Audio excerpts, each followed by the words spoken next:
Recorded Books presents At Paradise Gate by Jane Smiley, narrated by Suzanne Torren. The author opens this novel with the following short extract from Triste Tropique by Claude Lévi-Strauss. While I complain of being able to glimpse no more than the shadow of the past, I may be insensitive to reality as it is taking shape at this very moment, since I have not reached the stage of development at which I would be capable of perceiving it.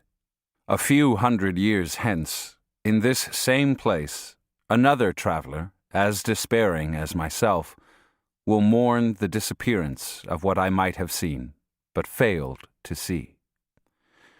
I am subject to a double infirmity. All that I perceive offends me, and I constantly reproach myself for not seeing as I should. And now, At Paradise Gate.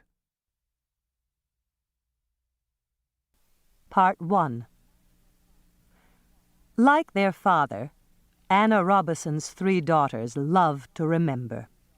They were around most of each day now that Ike was sick, and sometimes Anna thought of them as sort of a committee, hammering out an agreed-upon version of their common history. Except that they rarely agreed. Their stories varied widely in the most basic details, and none of the 3 could be convinced of anything.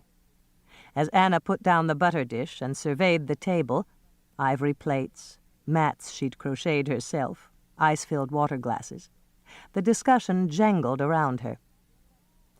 "It wasn't that way at all," caroled Helen, the eldest, the blondest, the one who had inherited Ike's stature and commanding manner, bringing salad from the kitchen. "I met him at a USO dance, and 2 weeks later he introduced Claire and Geo. I remember it distinctly." Cutting across contradiction, she continued, "Are we ready, Mother? It's a shame that Christine..." Christine, Helen's daughter, was due to arrive from Chicago at any minute. Claire, the second child, and Helen's lifelong challenger, seemed by contrast normally brown-haired, conventionally hazel-eyed. She pulled out her chair with an air of immovable conviction. "He married Vida Deacon. Don't you remember her, Claire?" Helen sat down in her own place on the other side of the table.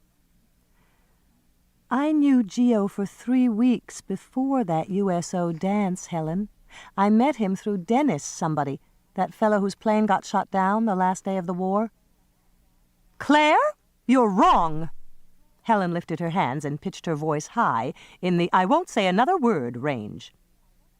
That Geo had been Claire's husband for 25 years, which somehow certified her version of the meeting, was not alluded to. To Susanna, the youngest, Anna passed scalloped potatoes. Susanna, who was a little overweight, received them reverently, then said, "Remember Daddy used to say that that guy had the biggest feet and the smallest chin in 6 counties? "Bobby had a perfectly normal chin," said Helen. "You're thinking of Bob Lowe, who had those freckles, too, even on his eyelids."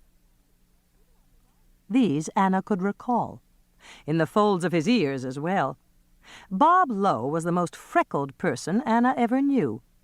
Ike had turned so many of the incidents in Anna's life into tales that usually she tried to avoid recollection. But fragments, like the fall of light or the shape of someone's cheek, often occurred to her, as Bob Lowe, freckled into the very caves of his ears, did now. "Is that Daddy?" said Claire. The women at the table hushed, their forks suspended in air and their eyebrows lifted, but no call came again. "Mother, you really..." Anna stared doggedly at her plate. Claire and Susanna were at her about this 10 times a day. Wouldn't she please move Ike into the living room or the dining room? But Anna would not, and dared not mention the idea to Ike.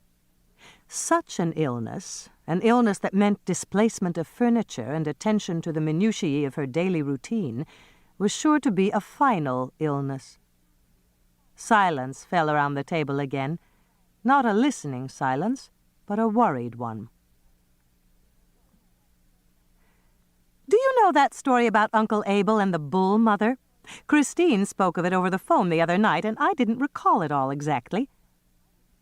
Of all her daughters, Anna thought Helen had the only interesting voice, musical but with a hollow quality that made it both strong and fragile. Although her clear, effortless tones were always cheering and alluring, they were never convincing. She sat in an upright, perching posture, and her eyes or hands often strayed after the cigarettes she had given up 5 years before. Anna wondered if she realized this habit. "I do," said Susanna. "Daddy told me himself. You were living on the ranch, weren't you, Mother?" Anna nodded. And the lupins were in bloom. They spread in a great azure triangle behind the house, stiff, cone. To keep listening to this audiobook, I've left you a link in the description so you can do it, at no cost thanks to Audible's 30-day free trial.